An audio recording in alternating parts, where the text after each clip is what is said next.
Boys and girls, welcome back to the dissolution topic. Okay, एक query तुम मुझे बार बार पूछ रहे थे अभी थोड़ी देर पहले तक कि डिसोल्यूशन में गार्नर वर्सेस मरे रूल क्या है। आज हम 2-3 क्वेश्चन और लेने वाले गार्नर वर्सेस मरे के।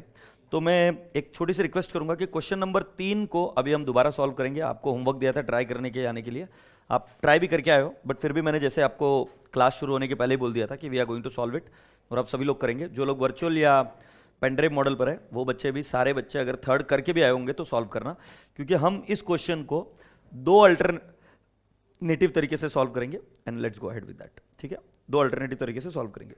आगे बढ़ते हैं।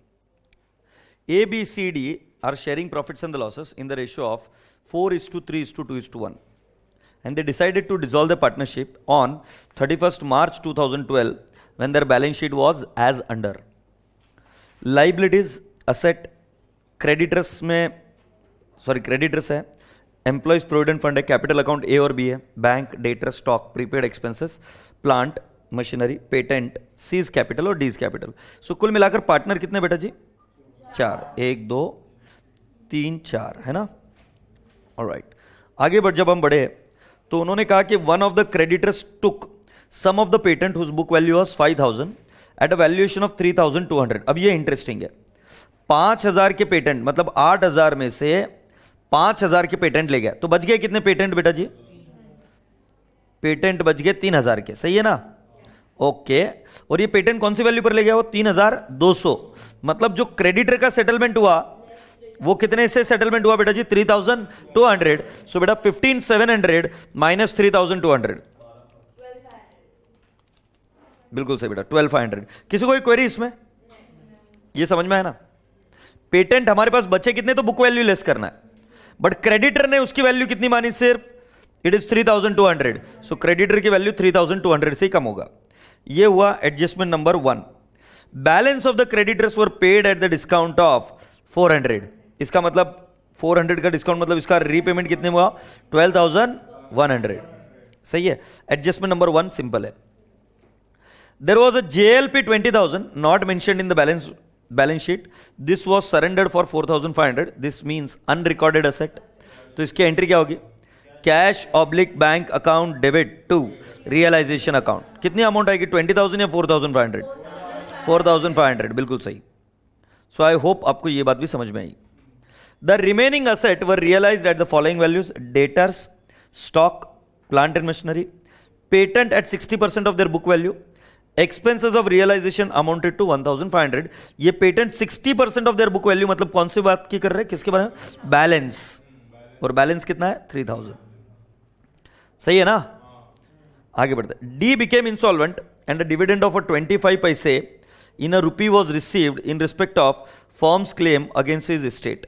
Prepare necessary ledger account. Now I am going to solve this question in 3 manners, and you know what, सिर्फ लास्ट की 3 लाइनें, लास्ट की 2 लाइनें 3 प्रकार से सॉल्व करूंगा। 3 प्रकार मतलब सॉल्व तो एक ही लॉजिक से करूंगा, बट तुमको ऐसे बताऊंगा इस वर्डिंग का मीनिंग क्या है, इस वर्डिंग का मीनिंग क्या है और इस वर्डिंग का मीनिंग क्या है। जैसे इधर कुछ बोला नहीं है, अगर बोला कि prepare as per Garner versus Murray तो कैसे करेंगे?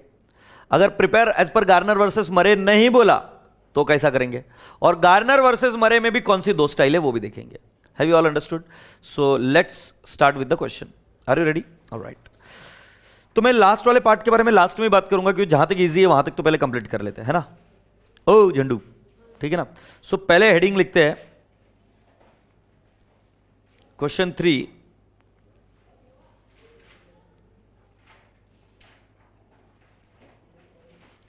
Question number 3, in the books of what? ठीक है, in the books of firm. Thank you ma'am so much. Firm का नाम नहीं है क्या? इन द बुक्स ऑफ फर्म। बेटा पहला कौन सा अकाउंट बनाएंगे?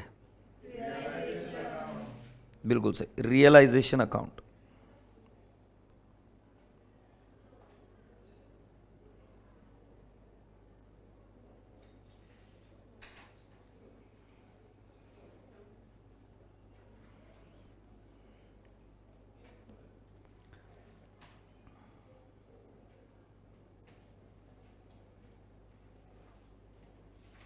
क्या रियलाइजेशन अकाउंट बनाया आपने? जल्दी से, बी क्विक। फिर नेक्स्ट कौन सा बनाएंगे बेटा जी? Partners capital account.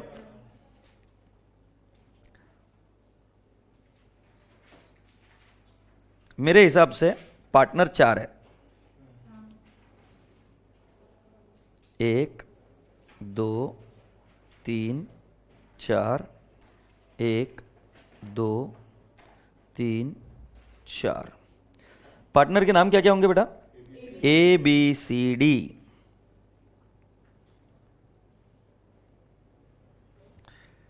Prepare partners capital account 4।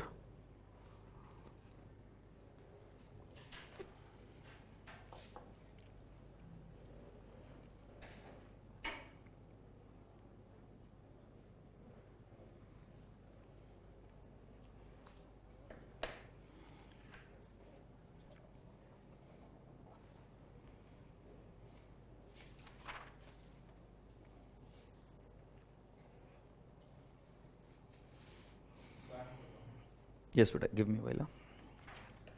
उसके बाद में लास्ट कौन सा अकाउंट बनाएंगे बेटा जी? Yes, create bank account.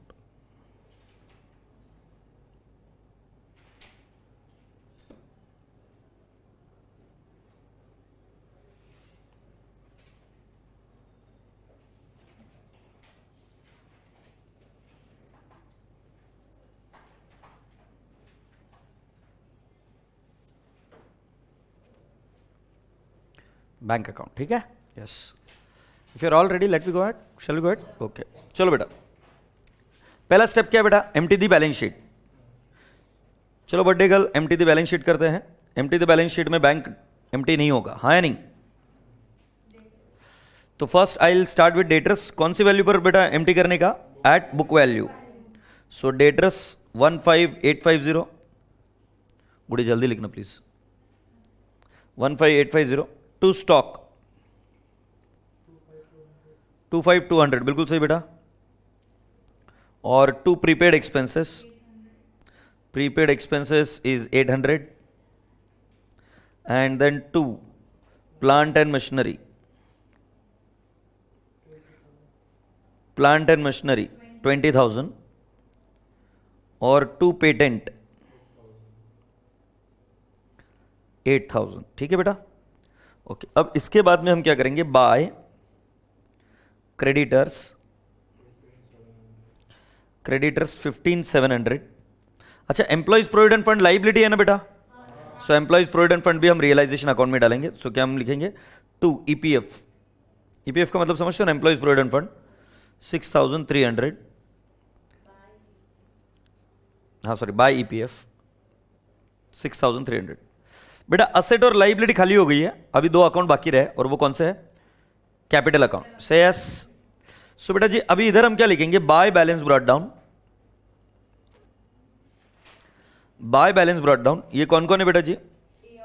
ए और बी का 40,000 और 20,000, और टू बैलेंस ब्रॉट डाउन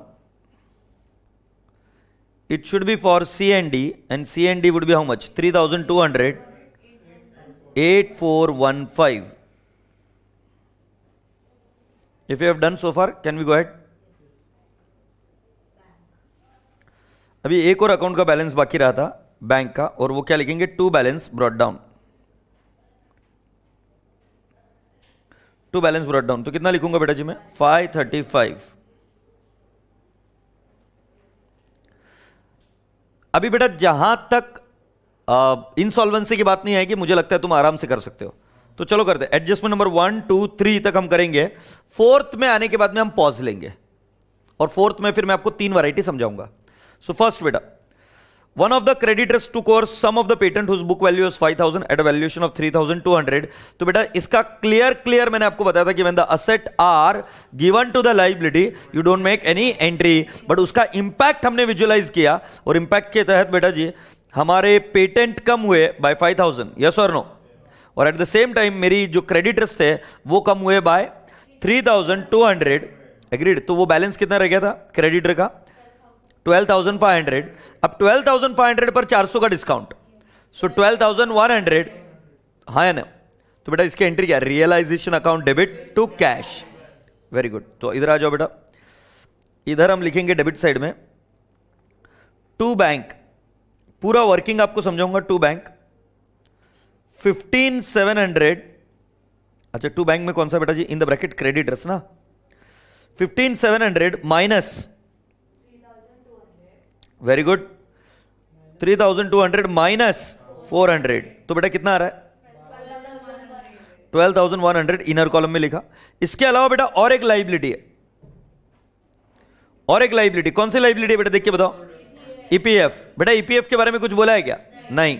तो बेटा जी मैं क्रेडिटर्स तो लिख दिया, इसी के साथ साथ क्या लिख दूंगा, ईपीएफ कितना लिख दूंगा 6,300, क्योंकि मैंने आपको सिखाया जब कुछ नहीं बोला जाता है तो आप क्या लेते हो, book value. It turns out to 18,400, सही है। इसका सेकेंड इफेक्ट कहां जाएगा बेटा, bank account credit side. So can I not write down by realisation account, कितना लिखेंगे 18,400। इसके बाद में क्या करना है बेटा जी, there was a JLP adjustment number B, there was a JLP 20,000 not mentioned in the balance sheet and this was surrendered for 4,500। तो क्या बेटा हमारी एंट्री ऐसे होगी क्या, बैंक टू रियलाइजेशन। सो बेटा रियलाइजेशन के क्रेडिट साइड में आओ और लिखो bye bank, by bank account, underline कर कर लिखो JLP, और JLP मेरे हिसाब से आता है बेटा जी फिगर 4,500।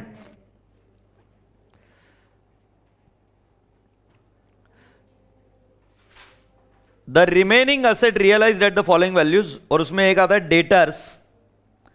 सो बेटा डेटर्स का वैल्यू कितना आएगा 10,800, तो बेटा मैंने डेटर्स को टिक मार्क कर दिया, ये रियलाइज हो गया। स्टॉक 15,600, तो बेटा मैंने इसको भी टिक मार्क कर दिया, ये भी रियलाइज हो गया। फिर प्लांट एंड मशीनरी 12,000, मैंने इसको भी टिक मार्क कर दिया, प्लांट एंड मशीनरी। फिर बेटा जी नेक्स्ट पेटेंट, पेटेंट का भी खास बात है, पेटेंट कितने थे बेटा आपके पास, if I am not wrong 8,000, 8,000 minus 5,000 into 60%, क्या बता सकते हो मुझे, 1,800। तो बेटा मैंने पेटेंट को भी टिक मार्क कर दिया। बेटा पेटेंट को टिक मार्क करने के बाद आप सभी बच्चों से एक क्वेश्चन था मेरा कि और कौन सी एसेट है जो रियलाइज करनी बाकी है, एक और एक एसेट है जिसको रियलाइज करना बाकी है, प्रीपेड एक्सपेंस। अब बेटा जी प्रीपेड एक्सपेंस के केस में you have to make an option, you have to make an assumption कि वो रियलाइज होगा या नहीं होगा। वैसे एग्जामिनर ने कहीं नहीं दिया कि प्रीपेड एक्सपेंस रियलाइज होगा कि नहीं होगा। Now it's up to you to give to take a thought कि prepaid expense basically accrual concept से या मैचिंग कॉन्सेप्ट से आप उसको डिस्ट्रीब्यूट करते हो, बट वो रिफंडेबल होगा या नहीं होगा we don't know. For example तुमने एक साल का पूरा ये कराया, रिचार्ज कराया, मोबाइल में रिचार्ज करा दिया एक साल का। अब मैं आपसे पूछता हूं, तुमने अकाउंटिंग करते वक्त तो एक्रूअल और मैचिंग कॉन्सेप्ट के हिसाब से कुछ एक्सपेंस करंट ईयर में बताया और बाकी का क्या दिखा दिया, प्रीपेड, बट क्या आप उस मनी को वापस रिकवर कर सकते हो क्या, समटाइम्स नॉट पॉसिबल। बट तुमने रेंट एडवांस में दिया है, वो भी प्रीपेड रेंट ही है, प्रीपेड एक्सपेंस ही है, वो कर सकते हैं मे बी। बट मैं आपको और एक एग्जांपल देता हूं थर्ड, तुमने इंश्योरेंस प्रीमियम दिया गाड़ी का इंश्योरेंस प्रीमियम दिया, और गाड़ी का इंश्योरेंस प्रीमियम 3 महीना अभी बचे हुए 9 महीने आ गए, और आगे तुम डिसॉल्व हो रहे हो, तो तुमको क्या वो पैसा वापस रिफंड मिल सकता है क्या, नहीं। सो डिपेंड करता है कि प्रीपेड एक्सपेंसेस कई केसेस में रिफंडेबल होते हैं और कई केसेस में it is not refundable, agreed. So remember prepaid expense के केस में आपको अजम्पशन डालना चाहिए, बट जनरली एडवांस होगा तो रिकवर हो जाएगा, प्रीपेड एक्सपेंस है तो आप अजम्पशन डाल सकते हो कि it will not be recovered. Is that okay. So prepaid expense के बारे में मैं नोट लिखूंगा कि it will not be recovered. जिन बच्चों ने लिया है वो भी गलत नहीं है, have you all understood, but assumption आना चाहिए। अच्छा और कोई आइटम है क्या पेंडिंग, नहीं। शैल वी गो अहेड, इसका आउटर कॉलम में टोटल बताओ तो मुझे 44,700, इज दैट व्हाट यू से, यस। सो बेटा जी मैंने पेटेंट के बारे में भी सोच विचार करके मैंने उसका अजम्पशन लिखना है। अब आगे बढ़ते बेटा जी, अगली लाइन क्या है, expenses of realisation amounted to 1,500, इसका इफेक्ट देंगे तो उसका भी लिख लेते हैं और बैंक में एक साथ दोनों के इफेक्ट दे देंगे। सो इधर मैं लिख दूंगा to bank realisation expense,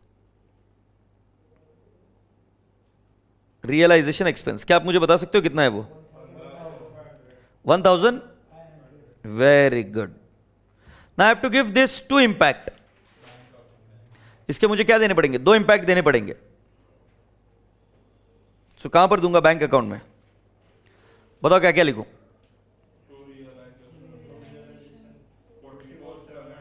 to realisation account 44 और बाय रियलाइजेशन अकाउंट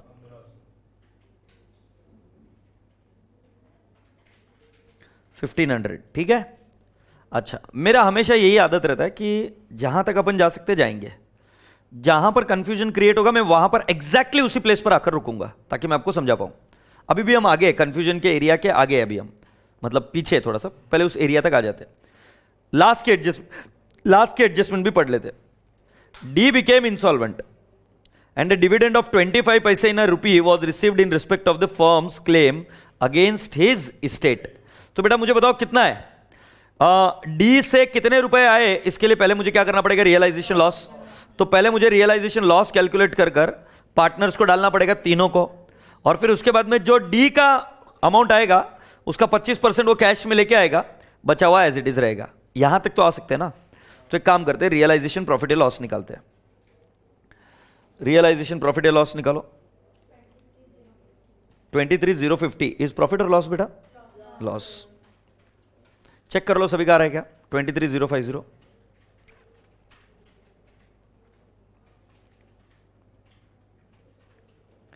सो क्या बेटा मैं इधर लिखूं क्या? By partners capital account. इसमें कौन कौन होंगे बेटा?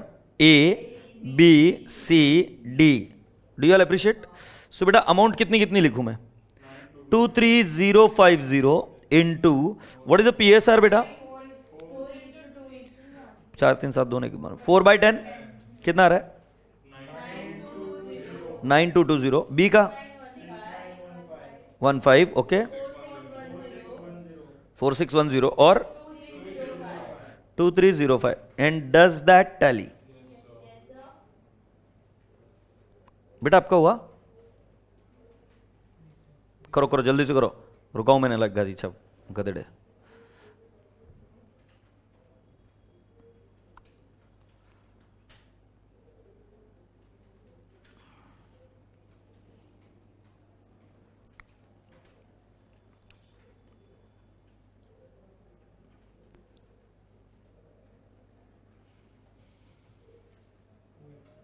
ठीक है.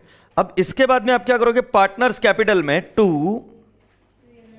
रियलाइजेशन अकाउंट कितना आएगा बेटा जी? 92. ओके. और 6915 और 2305. मुझे लगता है यहां तक हम कर चुके हैं बराबर. मुझे नहीं लगता इसमें कोई बड़ी बात की मैंने. ये लॉस डाला है, realisation account loss. Boss loss डाला क्या? गुड. अब रुकता है क्या लॉस डालने के बाद? डी इंसॉल्वेंट है. डी को डेबिट बैलेंस है, मतलब वो पैसा रिसीवेबल है. एग्रीड? यहां तक मुझे बताओ अभी आप. 8415 प्लस 2305 इट इज 10,720.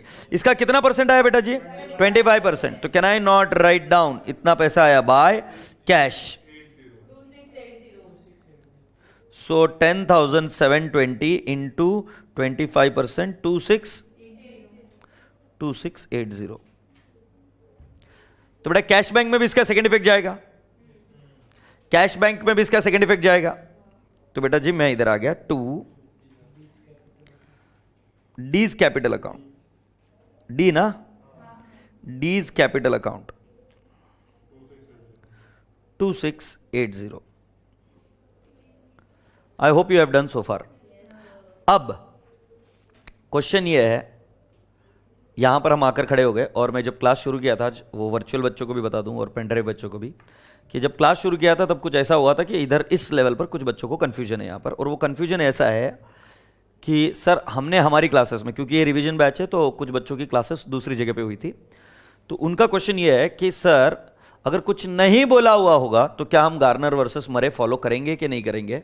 मैंने आपको यही समझाया कि अगर एक पार्टनर इंसॉल्वेंट है तो हम गार्नर वर्सेस मरे फॉलो करेंगे.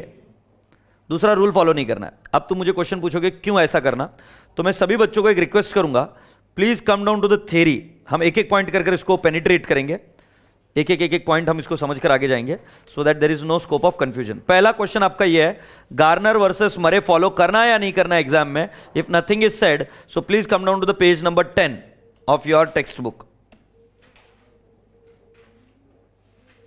ठीक है, तो इसके अंदर एप्लीकेबिलिटी ऑफ गार्नर वर्सेस मरे इन इंडिया ऐसी हेडिंग है।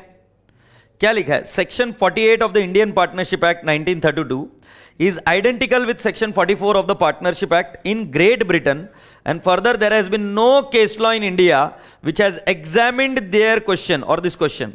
Therefore it is justified to assume that Garner versus Murray will also apply in India. तो क्या आपको आंसर मिला क्या कि अगर प्रॉब्लम साइलेंट है तो भी आप गार्नर वर्सेस मरे अप्लाई करेंगे?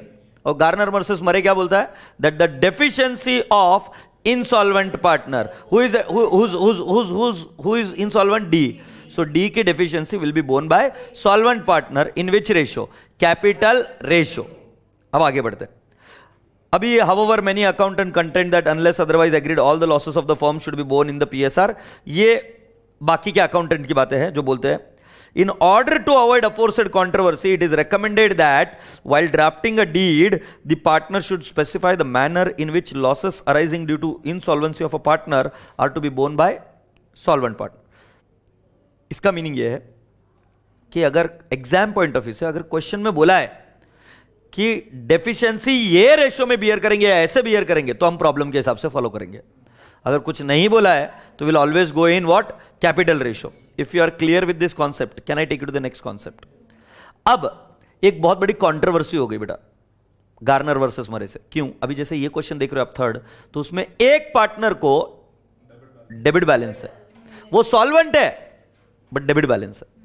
ये गार्नर वर्सेस का वीक पॉइंट भी है या क्या कह सकते हैं हम उसको, डीमेरिट है, क्योंकि है सॉल्वेंट बट उसको डेबिट बैलेंस है। तो डेबिट बैलेंस है तो will escape bearing the deficiency. तो ये पॉइंट उसी के ऊपर लिखा है, आगे आ जाओ। उसी will deficiency be charged to a solvent partner having debit capital balance. Insolvent deficiency will not be debited to solvent partner who is having debit balance in capital account. ये क्या बोला? Will not be debited to solvent partner. कौन से solvent partner को? जिसको debit balance है। अब अगर मान लो सेम टू सेम क्वेश्चन है और अगर कुछ भी नहीं बोला है तो तुम्हारा क्वेश्चन है कि गार्नर वर्सेस मरे अप्लाई करना कि नहीं करना, तो मेरा था कि गार्नर वर्सेस मरे अप्लाई करना है।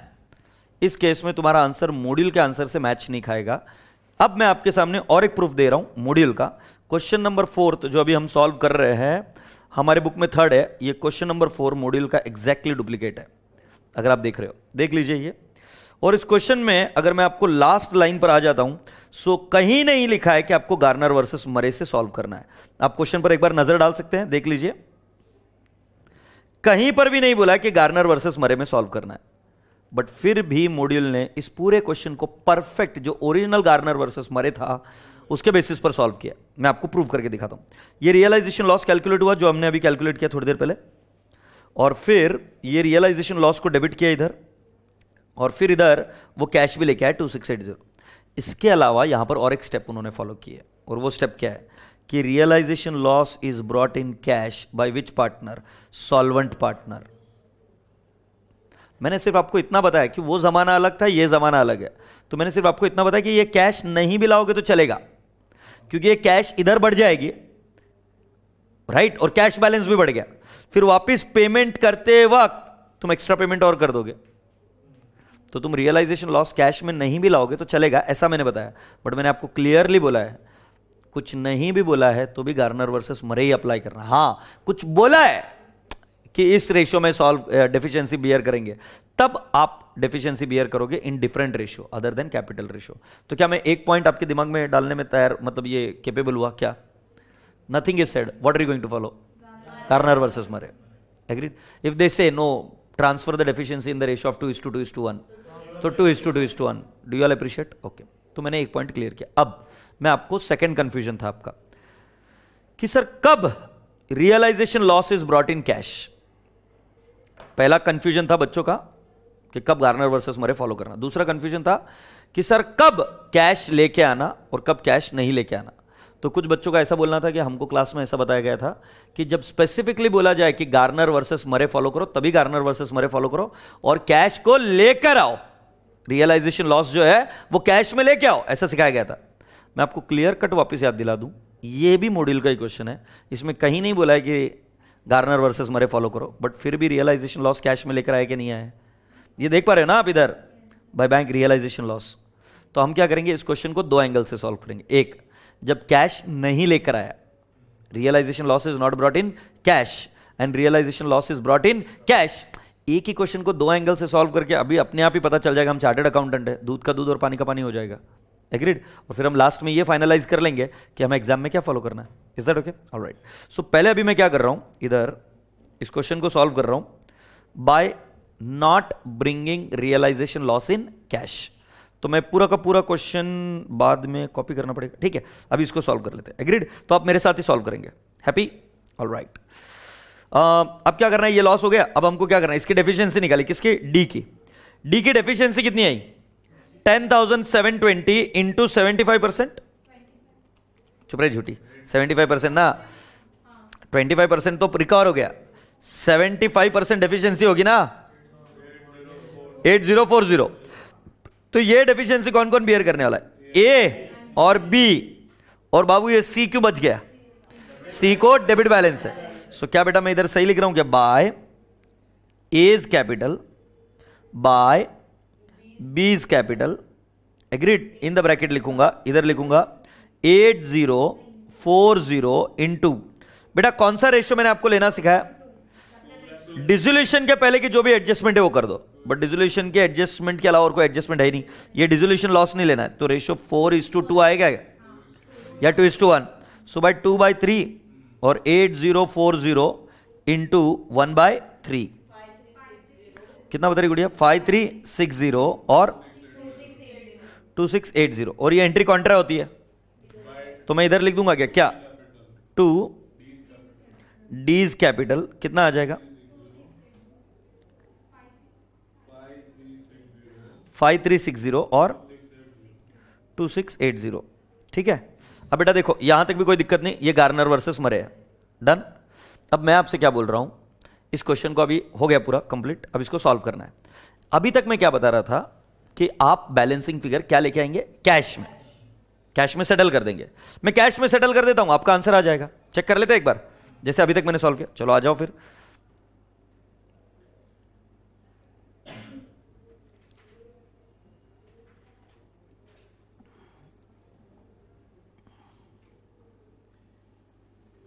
हाँ बेटा जी क्या लिखूं इधर? टू बैंक बेटा कितना लेंगे? 40,000 माइनस 9220 माइनस 5360 कितना आ रहा है? 25,420 सही है, और 6915 10,405। इज दैट ओके बेटा? Yes, I hope it makes lot of sense to you so far. अच्छा अभी सी का क्या आएगा बेटा? By bank, by bank account, तो कितना आएगा बेटा? 3,200 प्लस 4610 कितना आएगा? 7810। Does that tally? ओके, तो मैंने इसको टैली कर दिया। अब इसका सेकंड इफेक्ट दे देंगे बेटा। बैंक अकाउंट में क्रेडिट साइड में by A's capital 25,420 by B's capital 10,405 to C's capital 7810 and please check does that tally. मैं जानबूझकर एक 2-3 लाइन छोड़कर इसको टैली कर रहा हूं, please check if it tallies.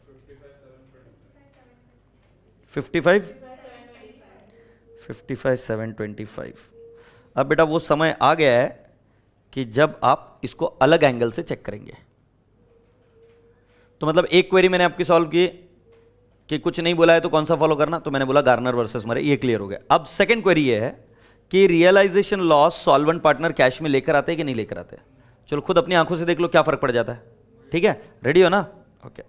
अभी तक मैंने क्या किया कि जो रियलाइजेशन लॉस था वो रियलाइजेशन लॉस मैंने इन 3 लोगों को डेबिट किया था, सही है? गार्नर वर्सेस मरे एक्चुअली बहुत पुराना केस लॉ है, उसमें ऐसा बोला गया था कि जो सॉल्वेंट पार्टनर, सॉल्वेंट कौन कौन है? ए, बी और सी है, एग्रीड? सो ए, बी और सी कैश लेके आएंगे बाय बैंक। वो कौन सा कैश लेके आएंगे? अपना रियलाइजेशन लॉस। तो मैं क्या करता हूं, 9220 कैश में लेके आए। मैं वापस रिपीट कर रहा हूं, एक प्रॉब्लम मैंने सॉल्व कर दी है, अभी सिर्फ आपको समझाने के लिए और एक एंगल से सॉल्व कर रहा हूं, और मैं बोल रहा हूं कोई फर्क नहीं पड़ रहा है। और फिर मैंने इधर कितना लिखा? 6915, और इधर कितना लिखा? 4610। जाहिर सी बात है कैश आ गई है नहीं? अब ये बैंक का जो सेटलमेंट है ये मिटा देता हूं मैं, है ना, क्योंकि अभी चेंज होंगे फिगर। मिटाता क्यों? इसको एनसर्कल करके लिखूंगा, ठीक है? तो अभी मैं एक काम करता हूं, इसका पोस्टिंग कर दूं क्या बेटा? 6915 और कितना था बेटा? 4610। अब इसका सेकंड इफेक्ट दे दूं क्या बैंक में? सो बेटा जी मैं क्या लिखूंगा? 2 A's capital, 2 B's capital, 2 C's capital. सही है क्या? जरा आप मुझे फिगर बता सकते हो वापिस? ए का कितना है? हाँ, 9220, 6915, 4610। Do you all appreciate? Yes. अब बेटा जी इसके बाद में बैलेंसिंग फिगर निकाल दीजिए आप। तो इसके बाद में जो बैलेंसिंग फिगर मैंने पहले लिखा था वो तो सही नहीं है, ये तो गलत हो गया, ये भी गलत हो गया और ये भी गलत हो गया, क्योंकि एक एंट्री और ऐड हो गई ना। सब लो कैलकुलेटर पर, 40,000 plus 9220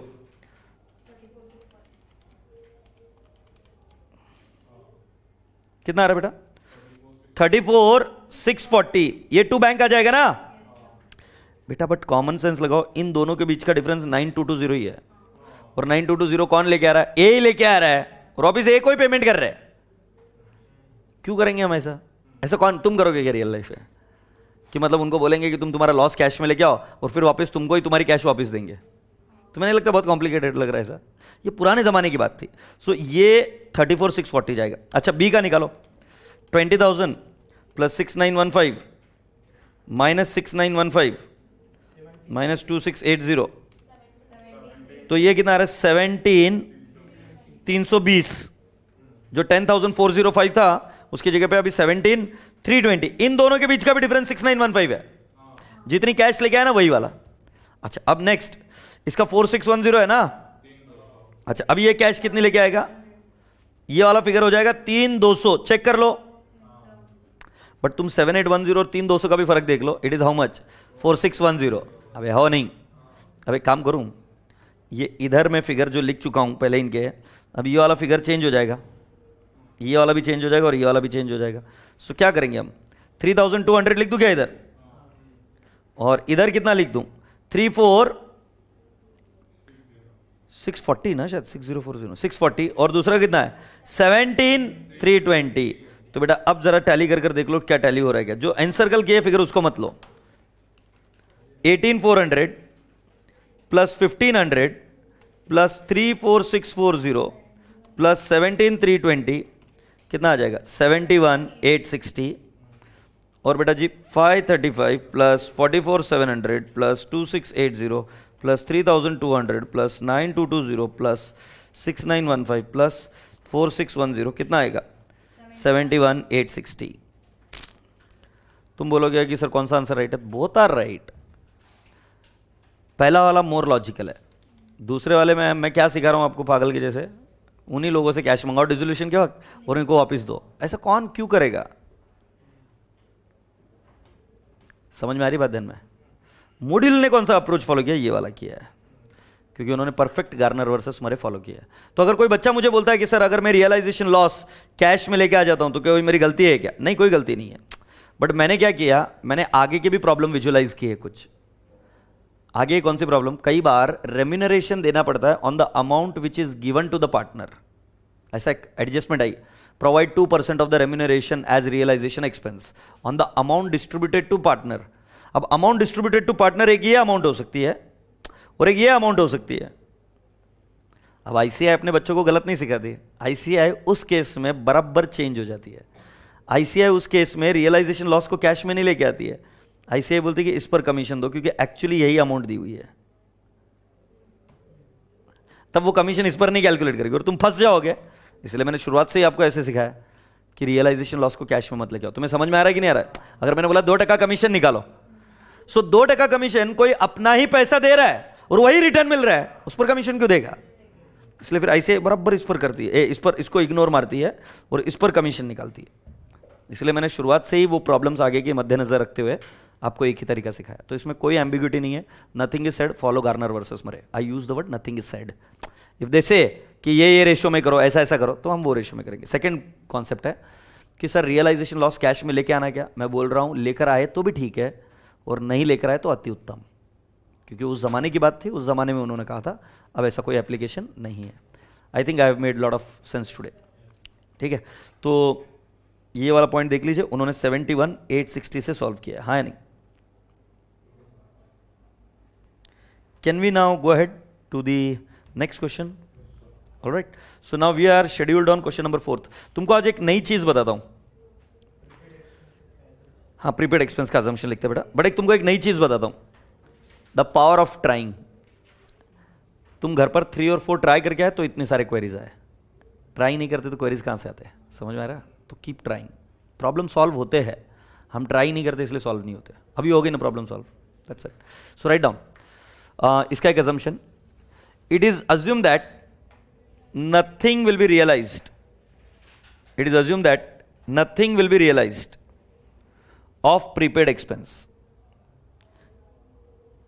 it is assumed that nothing will be realized of prepaid expense.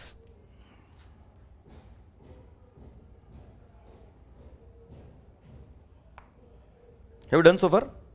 Okay, now you are all requested to come down to the question number 4th. Okay, either 4th.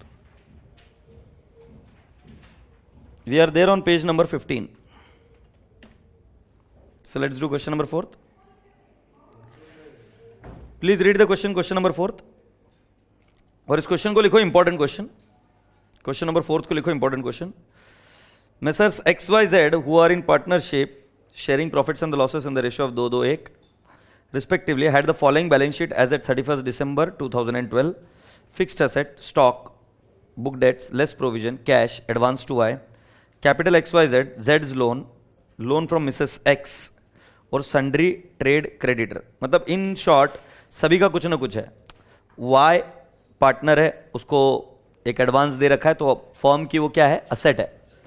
And the same time Mrs x की पत्नी का loan है और Z partner का भी loan है। Agreed? तो ये आउटसाइड हुआ, ये आउटसाइड मतलब ये फर्म की लाइबिलिटी, ये फर्म के असेट कि हमने उसको पैसा दिया है, और ये Jades loan is nothing but the liability of the firm. The firm was dissolved on the date above due to the continued losses. After drawing up the balance sheet given above, it was discovered that goods amounting to 4,000 have been purchased in November 2012. Go and check the balance sheet date, beta. Go and check December 31, 2012. नवंबर 2012 में bye किया है, जाहिर सी बात है before dissolution की adjustment है, and has been received but the purchase was not recorded in the books. If you remember my earlier discussion, I very clearly said that first get the correct balance sheet.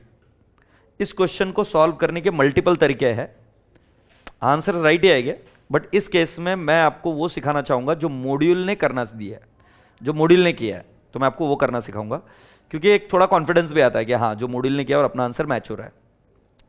तो इस case में मैं आपको क्या बता रहा हूं कि एक परचेसेस है जिसका रिकॉर्डिंग नहीं हुआ है, तो आपके पास जो बैलेंस शीट ऊपर की दी हुई है वो बैलेंस शीट फाइनल नहीं है, वो बैलेंस शीट गलत है, तो आपको पहले फाइनल बैलेंस शीट लेकर आनी पड़ेगी। आगे बढ़ते हैं। Fixed asset realise 20, stock 21, book debts 2500। Similarly the creditors allowed a discount of 2% on an average. The expenses of realisation came to 1080। X agreed to take over loan of Mrs. X and Y is insolvent. Please highlight the word Y is insolvent. And his estate is unable to contribute anything. Give accounts to close the books. Work according to the decision in Garner versus Murray. So इसको एक और चीज underline कर लिख दो कि will perfectly follow Garner versus Murray, मतलब realisation loss also will bring in cash, will perfectly follow Garner versus Murray, just for module के साथ अपना टैली हो जाए, इसलिए बराबर तुमको भी अच्छा लगेगा। अब मेरी बात ध्यान से सुनिए, एग्जाम में अपने पास सबसे जो कम टाइम मतलब चीज है वो है समय।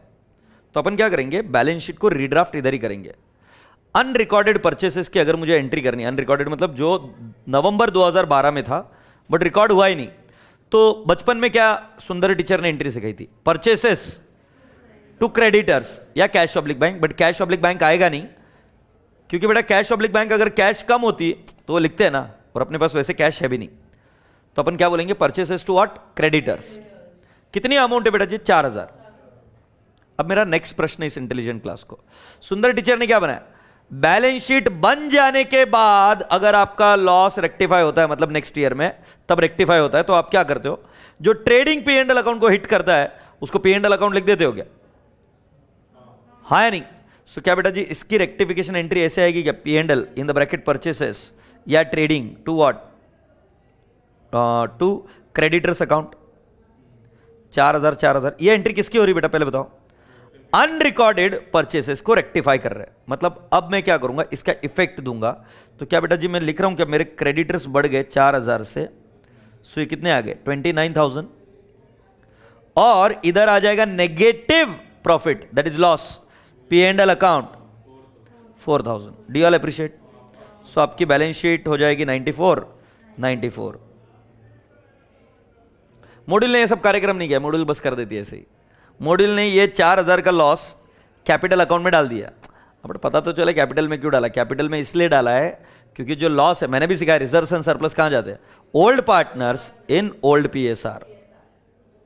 इज दैट ओके, सभी बच्चों के दिमाग में क्लियर हुआ। मैं वापस से बता दूं, क्लास में इसके अल्टरनेटिव सॉल्यूशंस है, बट क्योंकि क्लास में आते ही मुझे बच्चों ने बताया कि सर हम ट्राई करके आए क्वेश्चन नंबर 4 मॉड्यूल के आंसर के हिसाब से अपना प्रॉफिट या लॉस या ये चीजें मैच नहीं हो रही है, तो क्यों नहीं हो रही मुझे समझाना पड़ेगा।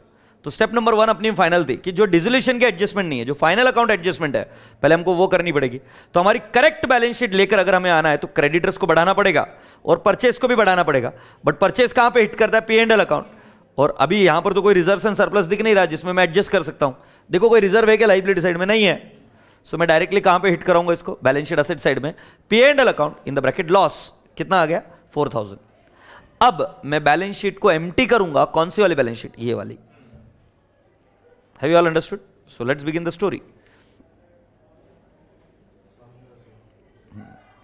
So what will I write down? Realization account.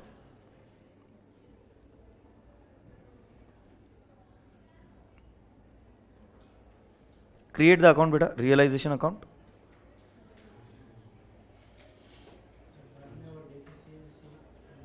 Date. क्या हुआ?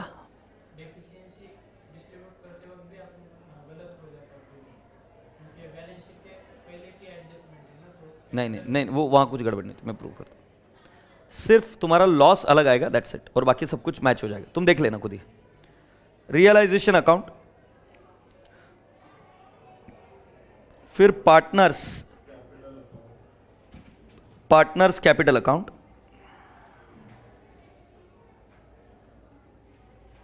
कौन कौन पार्टनर है, बिल्कुल सही गुड़िया, XYZ।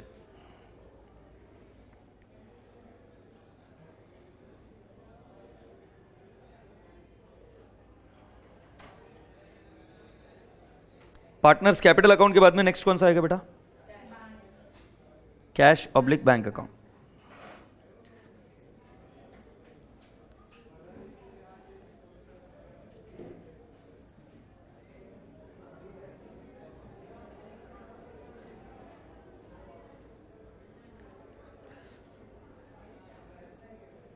Cash oblique bank account, partners capital account, और कौन सा, रियलाइजेशन अकाउंट हो गया।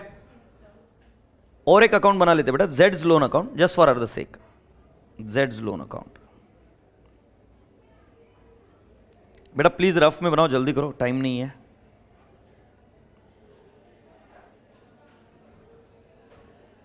Shall we start? Okay, first one, empty the balance sheet. तो बेटा एम्प्टी द बैलेंस शीट में हम क्या क्या लिखेंगे, 2 फिक्स्ड एसेट, ये है 40,000 बेटा, टू स्टॉक 25,000, फिर to book debts 25,000, by provision 5,000,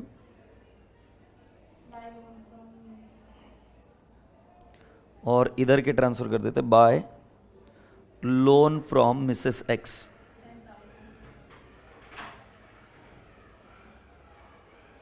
10,000 ना बेटा, और बाय सन्ड्री क्रेडिटर्स, एक सेकेंड पूरी क्लास ध्यान से गौरबोर मत कर देना, सन्ड्री क्रेडिटर्स गौरबोर मत कर देना, कितना लिखोगे? It will be 25,000 plus 4,000 and it shall be turn out to how much?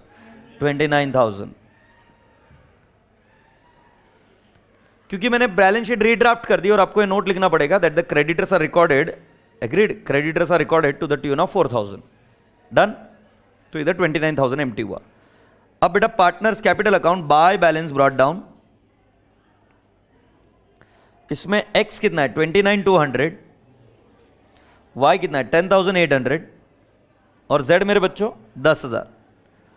एक बात का ध्यान रहे आपको कि जो एडवांस टू y है वो भी आप यहीं पर खाली करोगे, y because y is insolvent और उससे कुछ भी रिकवर नहीं हुआ। तुम अलग अकाउंट बनाकर भी कुछ नहीं कर सकते। अलग अकाउंट बना दिया मान लो एडवांस टू y, क्या कर लोगे फिर? पैसा तो कोई रिकवर हो नहीं रहा है उससे, क्योंकि नथिंग इज रिकॉर्ड। तो हम क्या करेंगे? y अकाउंट को ही डाल देंगे। सो बेटा जी क्या है? एडवांस टू y, ये एसेट है तो हम उसको यहां पर डेबिट कर देंगे और क्या लिखेंगे? To advance to y। कितना आएगा बेटा जी? That's absolutely correct, 4,000। If you are all done so far, एक और अकाउंट रहा है कैश और जेड्स लोन। सो कैश में टू बैलेंस ब्रॉट डाउन 1,000, और बेटा जी जेड्स लोन में कितना लिखेंगे? By balance brought down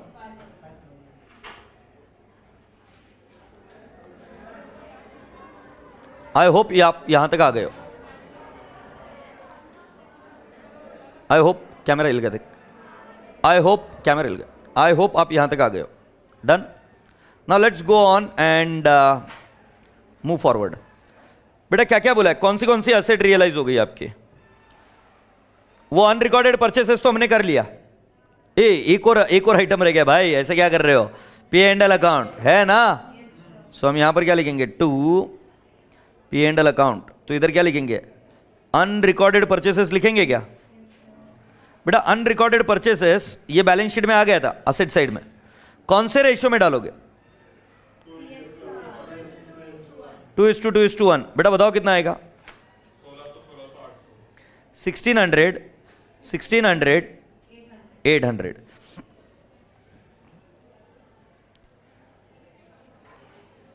now can we go ahead? चलो अभी क्या करना है? By cash oblique bank account,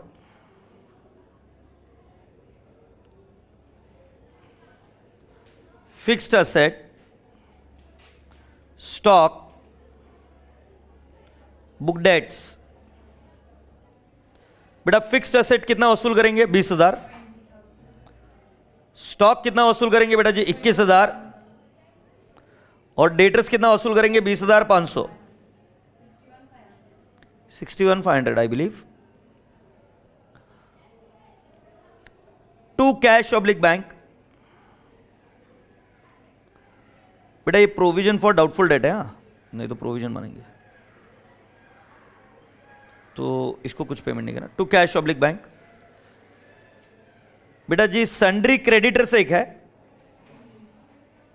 सो ये 29,000 इंटू और माइनस 2% कितना आएगा बेटा? 28,420। और मेरे हिसाब से कुछ रियलाइजेशन एक्सपेंस भी है ना? रियलाइजेशन एक्सपेंस कितना है बेटा? 1080। Outer column 29,500। Do you all appreciate? और बेटा जी जो लोन फ्रॉम मिसेस एक्स है वो कौन ले गया? एक्स। तो एक्स कैपिटल 10,000। मेरे हिसाब से ये दिख रहा है क्या? इसका सेटलमेंट हो गया, इसका हो गया, इसका हो गया, इसका हो गया, और इसका सेटलमेंट करते ही नहीं हम, तो इसकी पोस्टिंग कर देंगे बेटा जी अभी. So will do the posting in cash bank account, X capital account and that's it. Cash bank account में आ जाओ और एक्स कैपिटल में. एक्स कैपिटल में क्रेडिट साइड में हम क्या लिखेंगे? मिसेस, अच्छा, बाय रियलाइजेशन अकाउंट.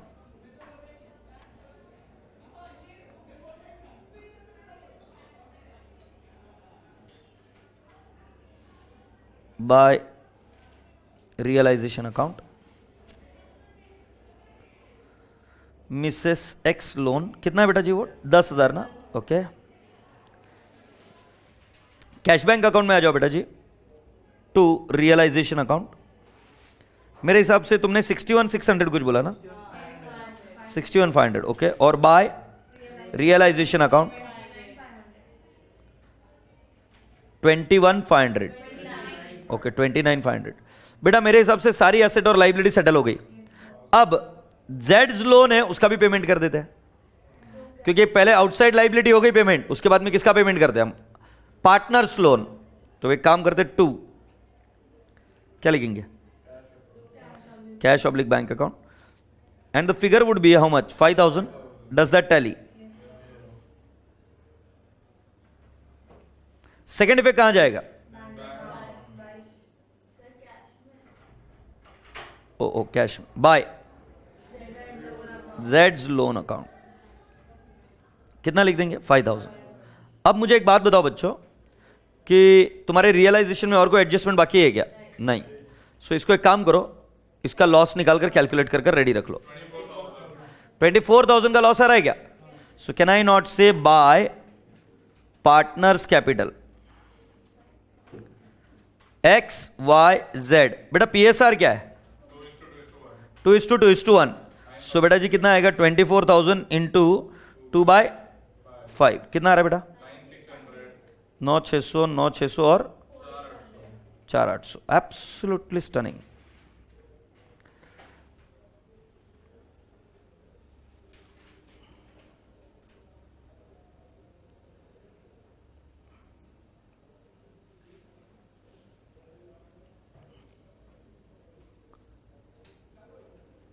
ये कहां पे डालेंगे? डेबिट में डालू क्या? To realisation account. कितना लिखूं? 9,600, 9,600 और कितना है? 4,800.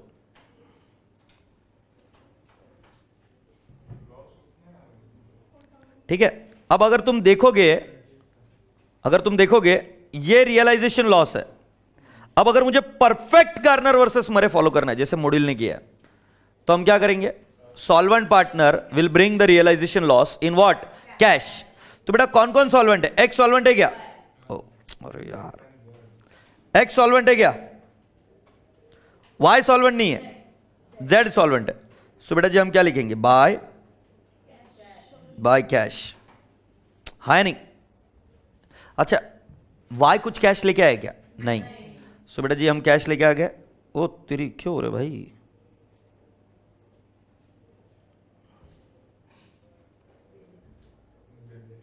अरे बिल्ला ने बहुत तंग कर रखा है, क्या बताऊं तुमको. By cash. आ जाए यार, ऐसा ना को कर.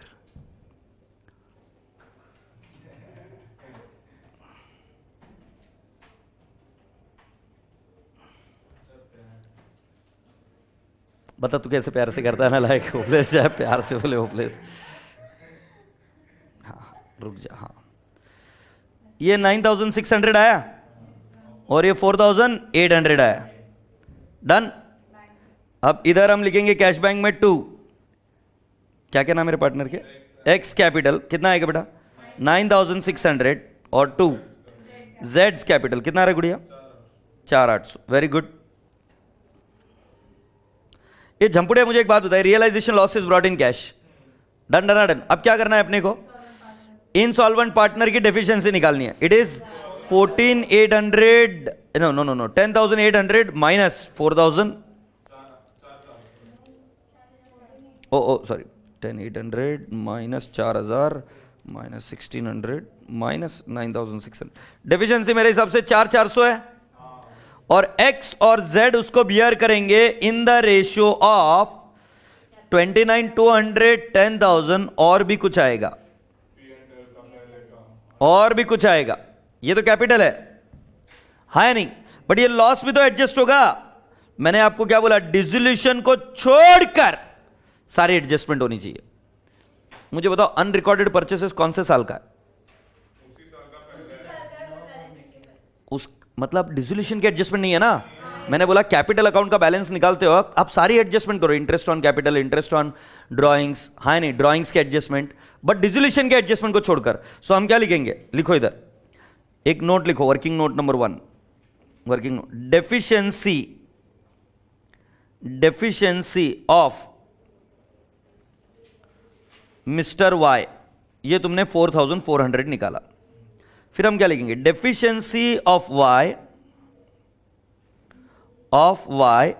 Will be borne by X and Z in capital ratio. तो जाहिर सी बात है हमें कैपिटल रेशियो निकालना पड़ेगा। सो कैपिटल रेशियो निकालते वक्त मैंने आपको क्लियरली बताया था, you have to take capital, you have to make the adjustment of reserves and surplus, you have to make the adjustment of interest on capital, interest on drawings as the case में भी। मतलब dissolution को छोड़कर, dissolution में कौन सा adjustment? Realisation loss, ये dissolution की एडजस्टमेंट। डिसोल्यूशन को छोड़ो, बाकी सारे एडजस्टमेंट करोगे। सो हम क्या लिखेंगे? एक्स और जेड। अब मुझे बताओ कैपिटल का बैलेंस कितना है बेटा? 29,200, और बेटा जेड का कितना है? 10,000 है पूरा। ओके, लेस हम क्या लिखेंगे? P and L account loss, this is for unrecorded purchases, बराबर है? कितना आएगा बेटा जी? 1600 और 800। Are you sure about it? So बेटा जी इसको हम माइनस करेंगे अभी। 29,200 डिवाइड बाय 1600 कितना आ रहा है? नहीं रे बाबा, 29,200 माइनस 1600 डिवाइड कर रहा है 27,600 और ये 9,200। Is that okay? सो फिर अभी लिखू क्या? Therefore, deficiency will be borne as follows.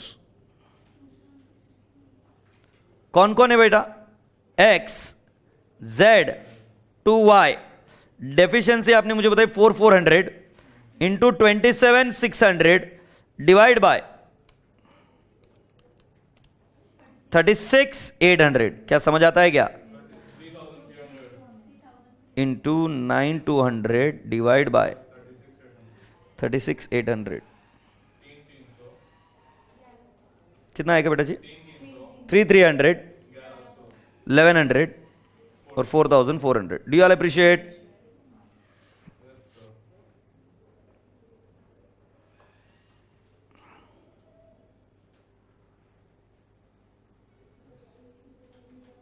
अभी डेफिशिएंसी बोन करा दूं उनसे? शैल आई स्टार्ट?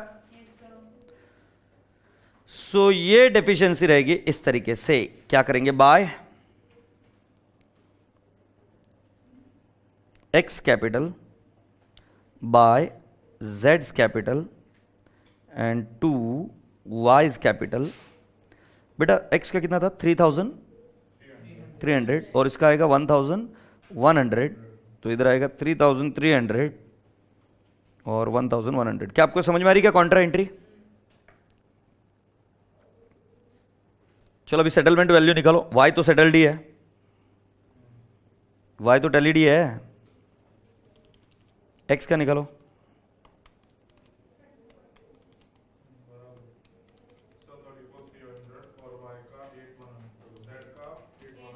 $34,300 है क्या? टू कैश 34,300 और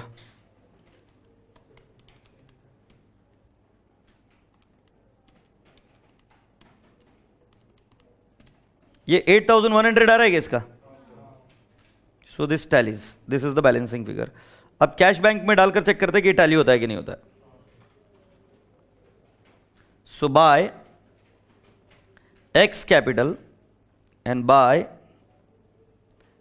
Z's capital, X capital आएगा 34,300 and 8,100. Does that tally? Please check. You mean 76,900, beta? Now this answer I believe should tally perfectly with the module.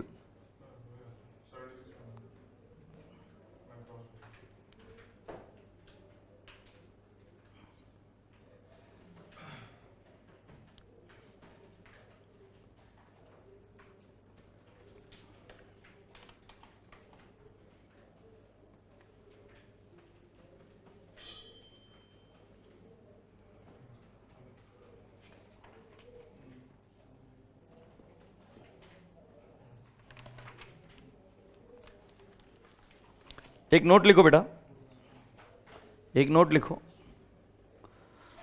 Focus on the hidden adjustment of unrecorded purchases. Focus on hidden adjustment of unrecorded purchases.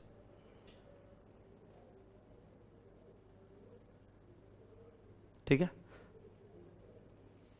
Now write down the next important point. Okay. Alternate solution can be done. Alternate solution can be done. However, student should note that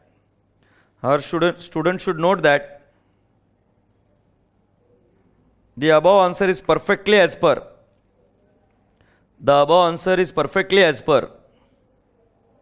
As per what? Module. और अगर module के हिसाब से आप कर सकते हो तो कर लो ना, मॉड्यूल ने भी गलत नहीं किया. सो हिडन एडजस्टमेंट अनरिकॉर्डेड परचेसेस की थी, जिसमें वो पहले ही हो चुका था पूरा डिसोल्यूशन के पहले, तो उसका इंपैक्ट दिया, बैलेंस शीट बनाई और बैलेंस शीट को फिर खाली किया. बस इतना ध्यान रखा. Happy? Yes. Now boys and girls, you are all requested to come down to the question number 6.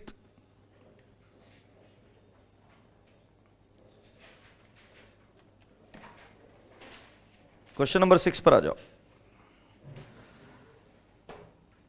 The following was the balance sheet as on 31st March 2008 of Messrs. Ideal Works, in which A, B and C were partners sharing profits and the losses in the ratio of 6:3:5. A capital, C is capital, A is current account, C is current account, और उस तरफ B is current account है. Sundry creditors loan है, land building, furniture, stock in trade, debtors, cash at bank वगैरह वगैरह. इसमें एक खास बात है कि जब करंट अकाउंट और कैपिटल अकाउंट दोनों होते हैं तब मैंने कैपिटल अकाउंट रेशियो कैसे निकालना सिखाया. Only take fix capital. ऊपर वाले क्वेश्चन में और इस क्वेश्चन में क्या फर्क है? ऊपर वाले क्वेश्चन में सिर्फ कैपिटल अकाउंट है, इसलिए सारी एडजस्टमेंट करनी पड़ी related to reserve also. But अगर मान लो इधर भी रिजर्व होता तो रिजर्व की एडजस्टमेंट होगी क्या? नहीं. Do you all appreciate this? Okay. It was decided to dissolve the partnership firm as on the date of balance sheet. The assets of the firm realized as follows: land and building, furniture, stock in trade, debtors. The expenses of realization amounted to 2,000. The sundry creditors agreed to receive 75 paise in a rupee in full satisfaction of their claim. Loan on mortgage was paid. It was ascertained that B had become insolvent. B's estate had contributed only 50 paise in what? Rupee. Write up realization account, bank account, capital account of the partners following the rule given in Garner versus मरे. अच्छा, अब Garner versus मरे है तो module को follow कर लेते, कोई दिक्कत नहीं है. क्या करोगे? रियलाइजेशन लॉस को तुम क्या करोगे? You will bring it in cash. हाँ या ना? अब मेरा आपको चैलेंज है, इस क्वेश्चन को आपको सॉल्व करना है इन नेक्स्ट 12 to 13 मिनट्स. तो मैं टारगेट दे रहा हूं आपको, 12 से 13 मिनट में मुझे क्वेश्चन सॉल्व चाहिए. यह क्लॉक. और उसके पहले तुम्हें थोड़ा सा और मोटिवेट करने के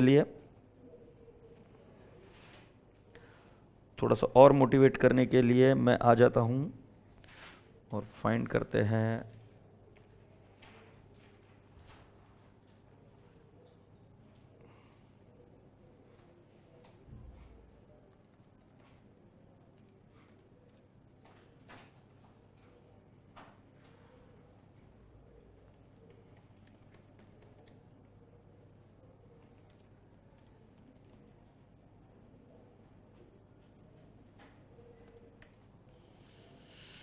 All right, your time starts now.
Okay तो फर्स्ट टैली आ गया है, तेरा भी हो गया, वेरी गुड। बाकी बच्चों करो, काफी अच्छी स्पीड है, 10 मिनट में कर देना मतलब काफी अच्छी स्पीड है, very good speed.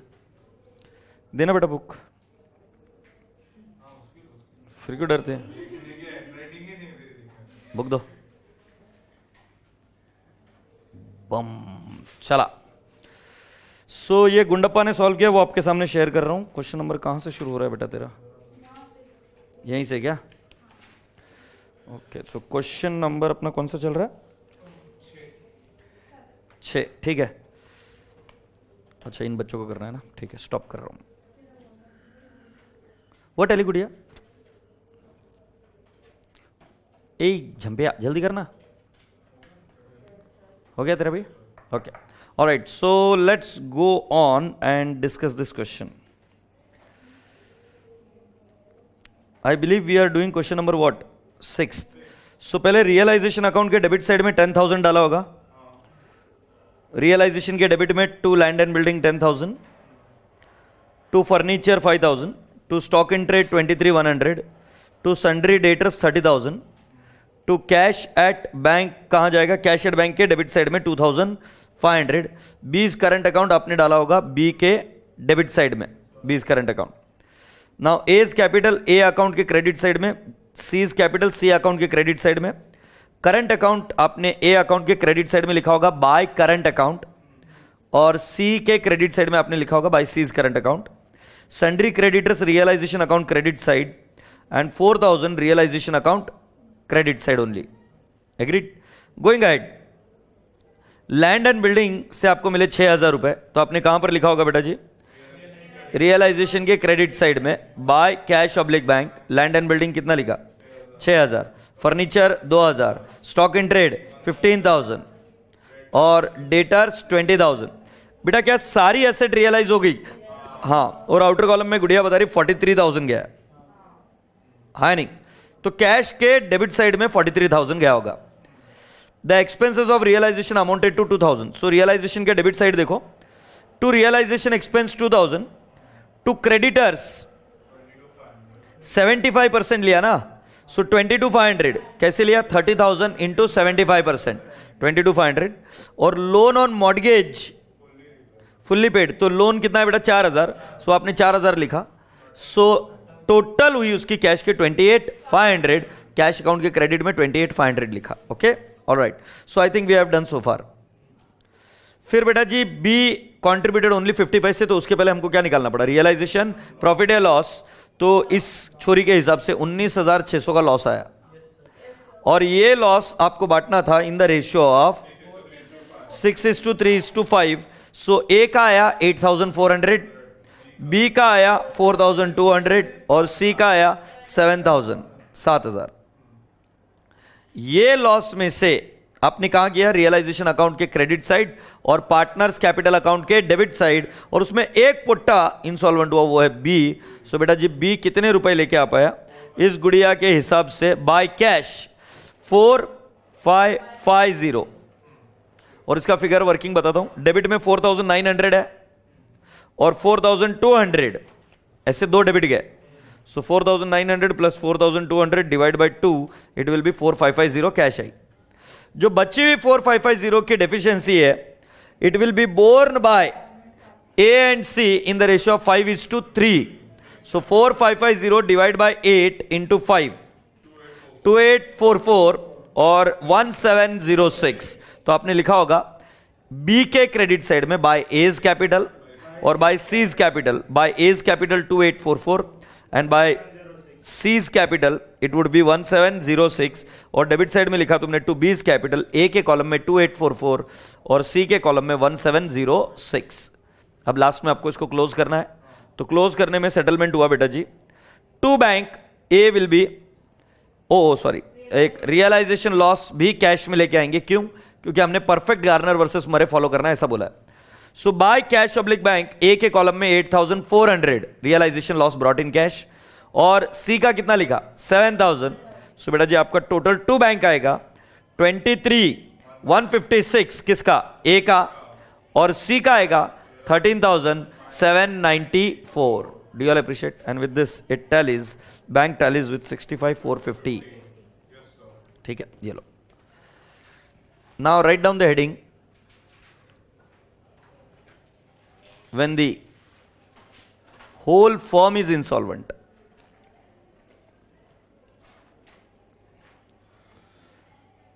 When the whole firm is insolvent. When whole firm is insolvent. जब पूरी फर्म इंसॉल्वेंट हो जाती.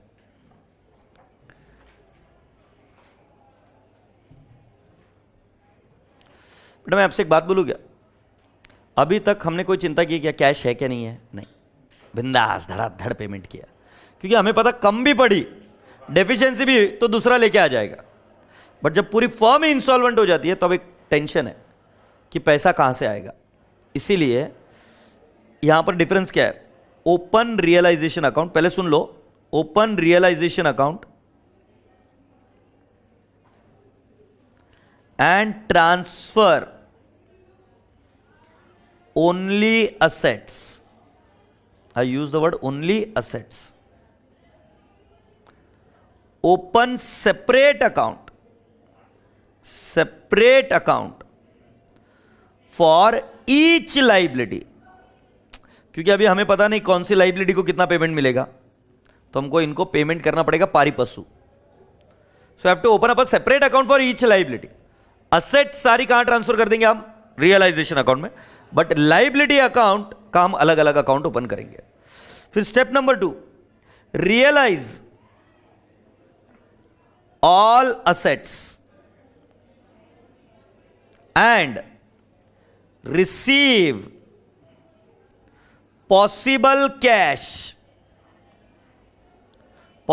Cash from insolvent partner. मतलब अब क्या करोगे आपने? पहले तो क्या कर दिया, रियलाइजेशन में सिर्फ असेट अकाउंट डाली, लाइबिलिटी का सेपरेट अकाउंट ओपन कर दिया. अब असेट को रियलाइज करो, बेचो तो कैश आएगी.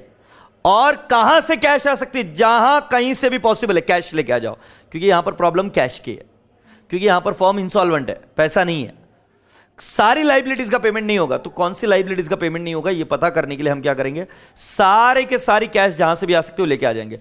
पहले और इस प्रॉब्लम में फर्क क्या? फर्क कितना है? वहां पर लाइबिलिटी भी रियलाइजेशन में ट्रांसफर होती थी और हम असेट को रियलाइज करते और बिना सोचे समझे लाइबिलिटी का पेमेंट करने लग जाते. बट अभी यहां पर लाइबिलिटी का पेमेंट नहीं कर सकते. पहले आपको जितना भी जुगाड़ है, जितना भी कैश अवेलेबल है, वो इकट्ठा करो. अब इसके बाद में आप क्या करोगे? Third step, make payment of liability,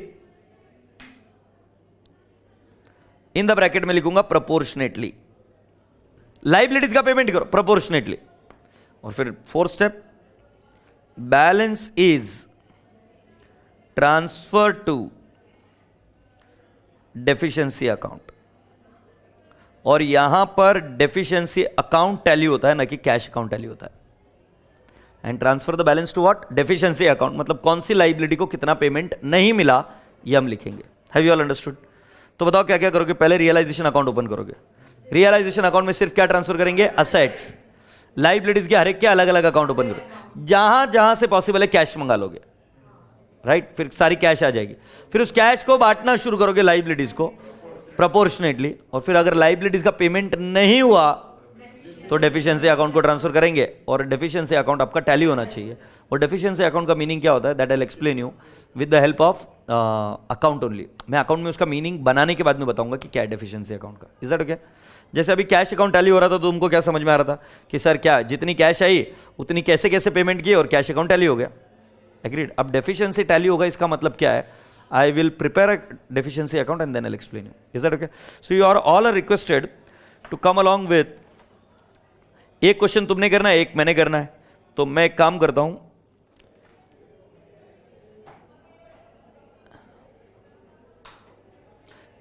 question number 7 मैं कर लेता हूं, थोड़ा डिफिकल्ट है. क्वेश्चन नंबर 5 आप होमवर्क लीजिए. 5 आप होमवर्क मतलब क्या? ट्राई. कल मैं वापस सॉल्व कर दूंगा. जिनको इसका फोटो निकालना है निकाल लो. When the firm is insolvent, photo निकालना है निकाल लो, क्योंकि मैं लिखने के लिए टाइम दूंगा, तुम जबरदस्ती से आधा घंटा ले लोगे इतना सा लिखने के लिए, नलायक हो नलायक।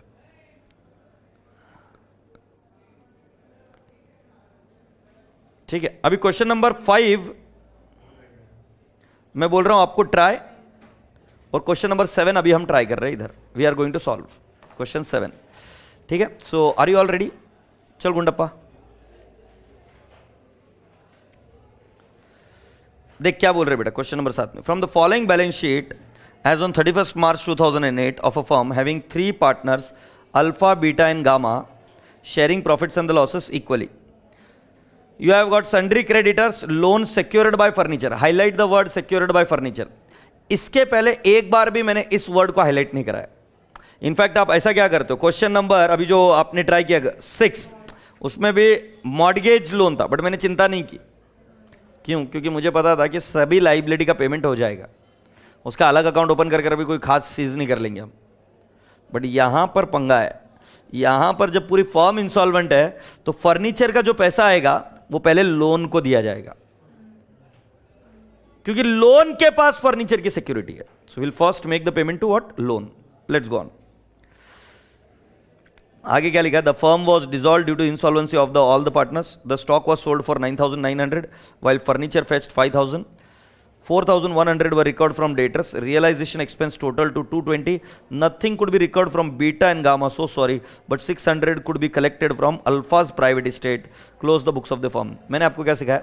रियलाइजेशन अकाउंट बनाओ, सिर्फ असेट ट्रांसफर करो, लाइबिलिटीज का सेपरेट अकाउंट बनाओ, बाकी के अकाउंट जैसे आप बना रहे थे वैसे ही, पार्टनर्स कैपिटल अकाउंट और कैश अकाउंट। सो आप रेडी हो? पहले अकाउंट बनाएंगे, बैलेंस शीट को खाली करेंगे, फिर आगे बढ़ेंगे।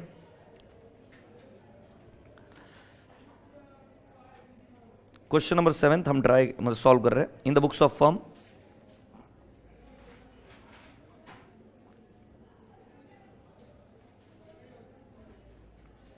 अकाउंट का नाम होगा बेटा जी रियलाइजेशन अकाउंट।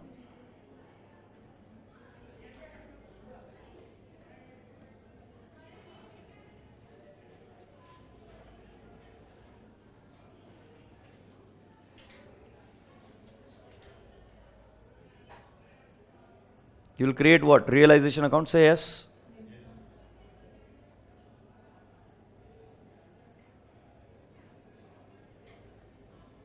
रियलाइजेशन अकाउंट के बाद में नेक्स्ट अकाउंट कौन सा बनाओगे आप?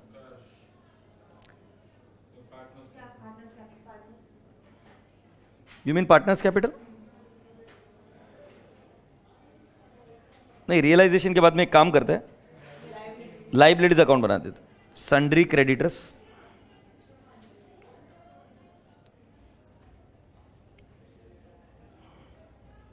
सन्ड्री क्रेडिटर्स के बाद में कौन सा अकाउंट बनाएंगे? लोन secured by furniture,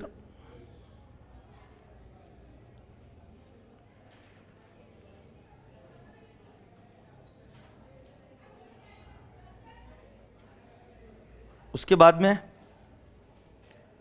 आप अकाउंट बनाएंगे पार्टनर्स कैपिटल अकाउंट,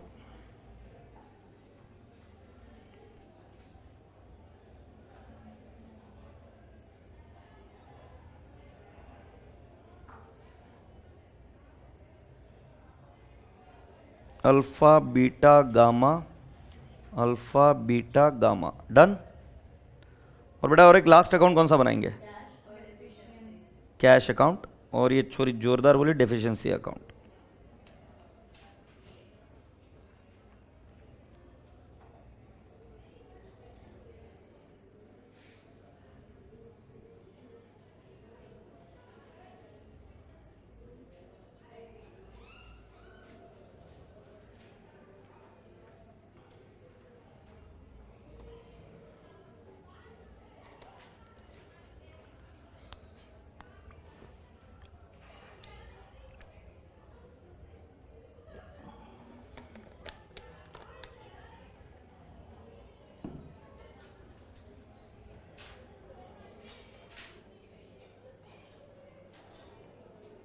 अगर आप आज्ञा दो तो आगे बढ़े।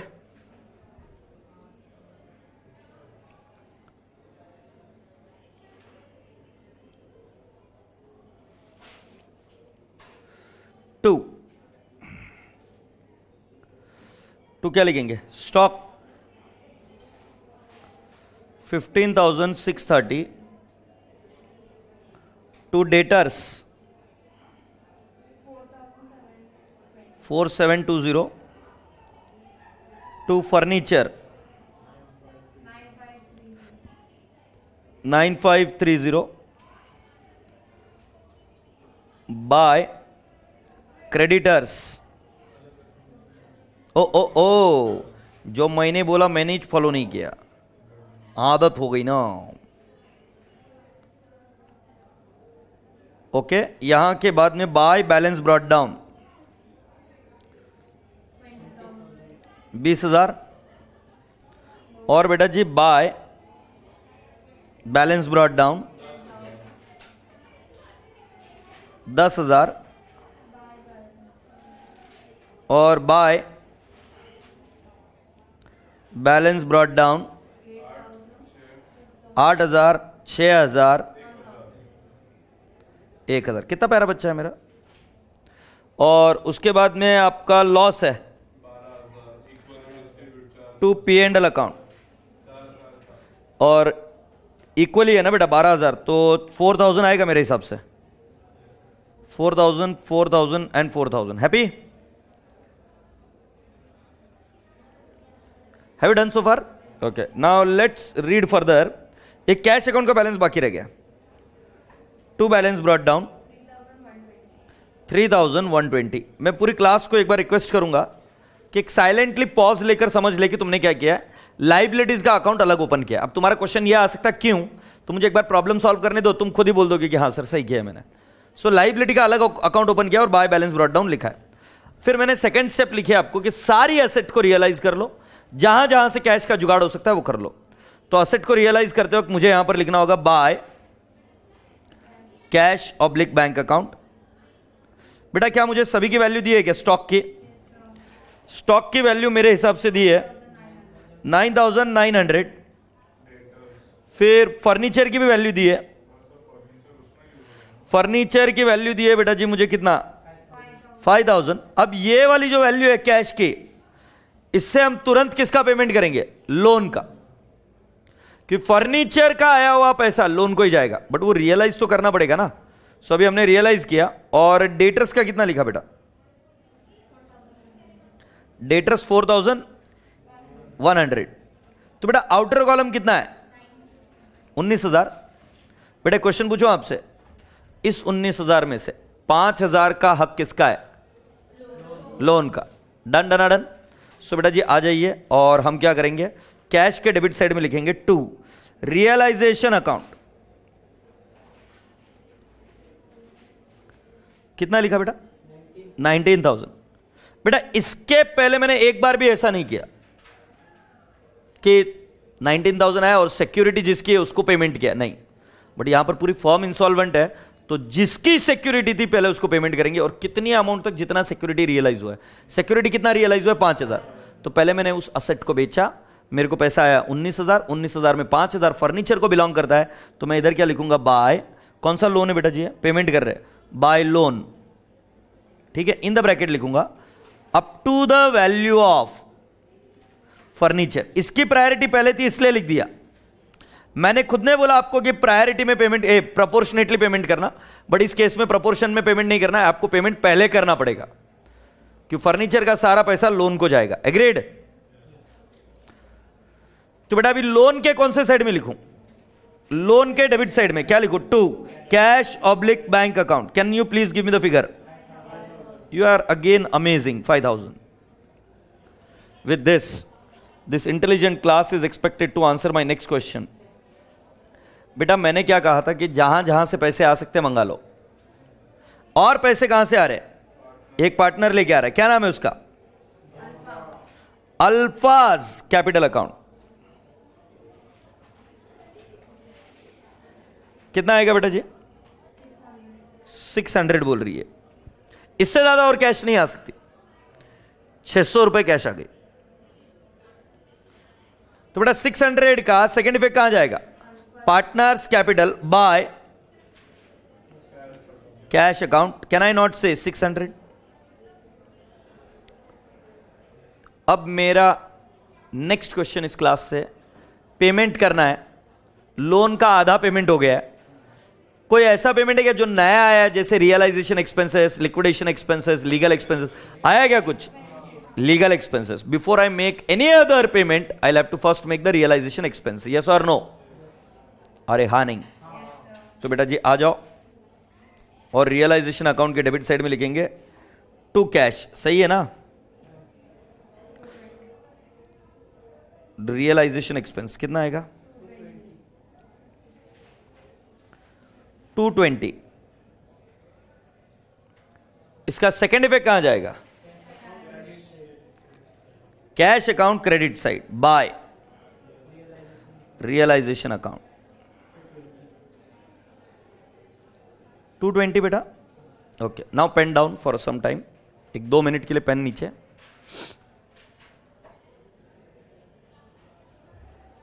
अब सुनो मेरी बात ध्यान से बेटा. अगर तुम लाइबिलिटी देखोगे तो सन्ड्री क्रेडिटर 20,000 से बाकी है, राइट? और लोन हमारा बाकी है 5,000 से. लाइबिलिटी कितने से बाकी है? 5,000 से. कैसे? 10,000 माइनस 5,000. सो ये लाइबिलिटी बाकी है ना बेटा. तुम्हारे 25,000 की तो आउटसाइडर लाइबिलिटी है, कैपिटल की तो बात ही नहीं कर रहा मैं. बट बेटा तुम्हारे पास कैश कितनी है? कैश में कुछ झोल लग रहा है. कितनी कैश है? 3120 प्लस 19,000 प्लस 600 माइनस 5,000 माइनस 220 और तुमने बिल्कुल बताया 17,500. तो मुझे बताओ कैश सफिशिएंट है कि इनसफिशिएंट है?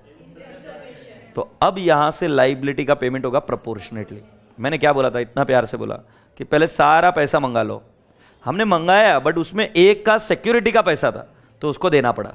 रियलाइजेशन एक्सपेंस डेबिट मारा. जो कैश बची है उस कैश से अभी हम किसका पेमेंट करेंगे? लाइबिलिटीज का. जब पूरी फर्म इंसॉल्वेंट हो जाती है तो लाइबिलिटीज का पूरा पेमेंट नहीं हो पाता. सो बेटा जी हम क्या करेंगे? बाय क्या लिखेंगे? बाय कौन से लाइबिलिटी? क्रेडिटर्स और बाय लोन. अब क्रेडिटर्स को कितना पेमेंट करूंगा पूरी क्लास देखना. मेरे पास कैश अवेलेबल है 17,500 इनटू क्रेडिटर्स की अमाउंट है 20,000 डिवाइड बाय टोटल लाइबिलिटी है 25,000. ये समझ में आ रहा है कि मैं प्रोपोर्शनेटली बांट रहा हूं? अबे हो नहीं. और लोन को कैसे बांटेंगे? 17,500 into 5,000 divide by 25,000. 14,000 and that's lovely.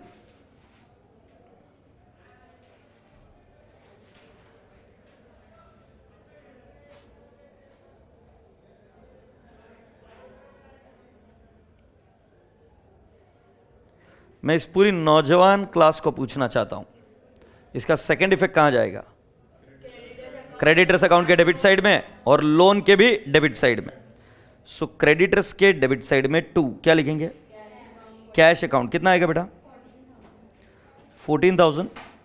और लोन के डेबिट साइड में कितना लिखेंगे? 2 कैश अकाउंट 3,500. हैप्पी? जो हमारे पास जितनी कैश थी सर मैंने पेमेंट कर दी. मेरे पास इससे ज्यादा कैश नहीं है. अब मैं आपसे क्वेश्चन पूछूं, तुम्हें क्या लगता है क्रेडिटर 20,000 मांग रहे थे, तुमने 14,000 ही दिए, मतलब 6,000 दे नहीं पाए. 6,000 डेफिशिएंसी है क्या? सो हमने इधर लिखा to deficiency account. Do you all appreciate that it is 6,000?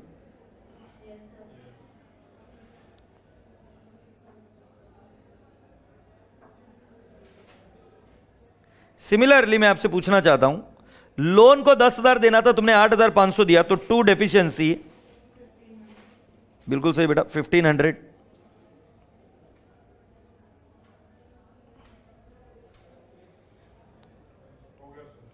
और अब आप डेफिशिएंसी अकाउंट बनाएंगे. डेफिशिएंसी के क्रेडिट साइड में लिखेंगे बाय क्रेडिटर्स. कितना आ रहा है बेटा? 6,000 एंड बाय लोन 1,500. डन. अगली चर्चा सुनिए. अभी तुम्हारे सारे अकाउंट टैली हो गए. कैश का टैली हो गया, रियलाइजेशन टैली हो गया, क्रेडिटर्स और लोन टैली हो गए, पार्टनर्स कैपिटल रहा है और डेफिशिएंसी अकाउंट रहा है. अब पार्टनर्स कैपिटल का बैलेंस निकालो. सो मैं इधर लिखूंगा टू डेफिशिएंसी. अल्फा का 8,600 माइनस 4,000 रियलाइजेशन लॉस डालना भूल गए क्या? ओ सॉरी, टू रियलाइजेशन लॉस बोल बेटा कितना है? रियलाइजेशन लॉस कितना बता रहे थे? कैसे भूल गया मैं डालना रियलाइजेशन लॉस? अच्छा, रियलाइजेशन लॉस निकाला ही नहीं तो कहां से डालेंगे? अभी कैलकुलेट करो। हाँ, बाय, मुझे लगा रियलाइजेशन अकाउंट मैंने ट्रांसफर ये कर दिया। Bye partners capital alpha beta gamma कितना आएगा बेटा? एक बार पूरी क्लास कैलकुलेट कर लो। 3700 आ रहा है क्या? कॉपी करना पाप है, पाप का बाप है कॉपी करना।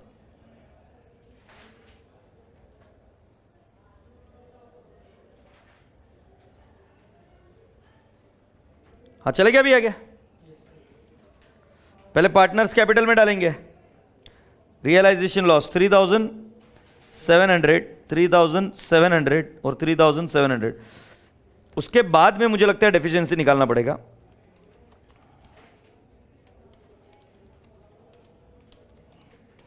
$900 है क्या इसका? ए का और बी का तो इधर आएगा बेटा, ये बैलेंसिंग फिगर।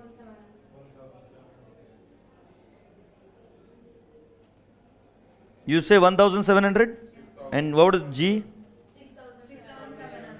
6700 बोल रही है।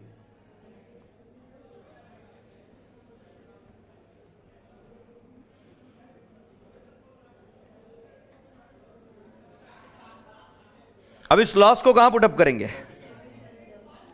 सो इधर आएगा बाय अल्फाज अकाउंट कितना है बेटा?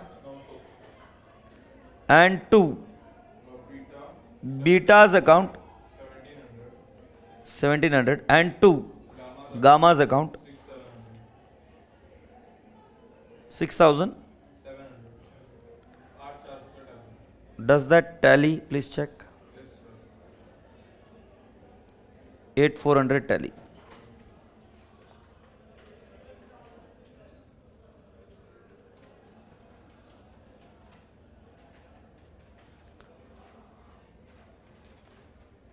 अगर अभी थोड़ा सा समय है तुम्हारे पास तो तुमको कुछ चीजें समझा दूं।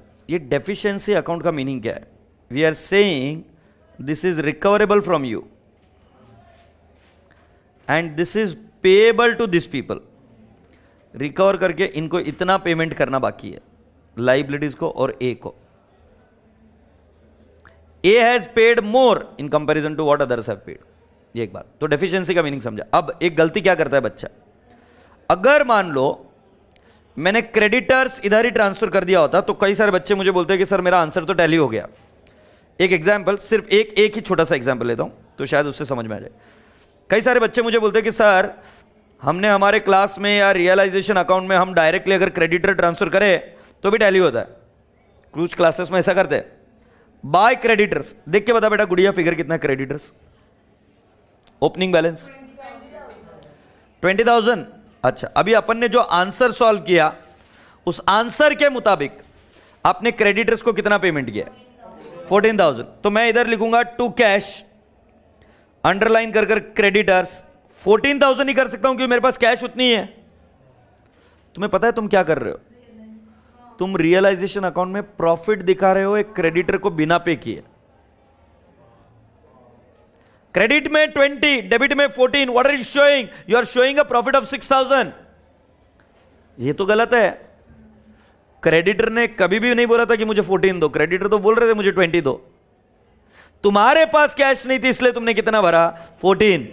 सो बेटा जी, रियलाइजेशन अकाउंट में अगर तुमने ट्रांसफर कर दिया, you will change the realisation profit and loss. It will tally. Deficiency account will also tally, but it will tally with the wrong figures there in. तुम ये नहीं बताओगे कि किससे कितना पैसा आना है और किसको कितना देना है। एग्जैक्टली यहां पर क्रेडिटर को 6,000 रुपए देने बाकी है, लोन को 1,500 देने बाकी है। बट जब तुम क्रेडिटर को रियलाइजेशन अकाउंट में डालकर उसको सेटल कर देते हो तब बेटा जी आपका आंसर तो टैली हो जाएगा, बट ये आंसर गलत है क्योंकि तुम गलत पिक्चर पोर्ट्रे कर रहे हो। गलत पिक्चर क्या कि क्रेडिटर ने 14,000 में मान गए। क्रेडिटर 14,000 में माने कहां भाई? तुम्हारे पास था 14,000 इसलिए 14,000 दिया। एग्रीड?